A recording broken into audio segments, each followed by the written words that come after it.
3 గంటలు 3 గంటలు వ్యర్థమైన దానికోసం ఇటు ప్రయాసపడతాడు, కానీ వ్యర్థమైన సూత్తానికి ప్రయాసపడతాడు. ఇటు దేవుడి సందులో కూర్చొని ప్రార్థన చేయడు. ఆ 3 గంటలు ఫోనైనా సూత్తాకేసి పెడతాడు.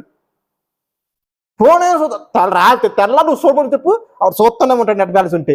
కానీ ప్రభు సందులో కూర్చుని ప్రార్థన చేద్దామా నాన్న అంటే చేద్దాం అంటాడు. పక్కన మన ఫోన్ ఉంటుంది, ఇది పడుతున్నాడు. ఎడిట్ అయిపోయావు ఫోన్కి నువ్వు. పనికి మాట దానికి ఎడిట్ అయిపోయావు. పనికి వాళ్ళు దాని మీద మనసు పెట్టుకుంటున్నావు. దేవుడు చాలా దుఃఖపెడుతున్నాడు నీ బట్టి. నీ మనసు దేవుని వైపు ఉండాలి. వ్యర్థమైన వాటి మీద కదా నీ మనసు పెట్టుకున్నాడు నువ్వు. సాతాను కూడా రాగేస్తున్నాడు నిన్ను పక్కకి. వ్యర్థమైన వాటిలో నీకు తోసేస్తున్నాడు సాతాను కూడా నిన్ను.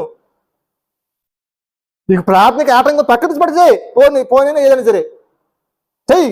గంటసేపు ప్రార్థన మనస్ఫూర్తిగా. ఆ యూట్యూబ్లో ఏం చేసి అమ్మో ఆ సగం ఆగిపోయిన అక్కడ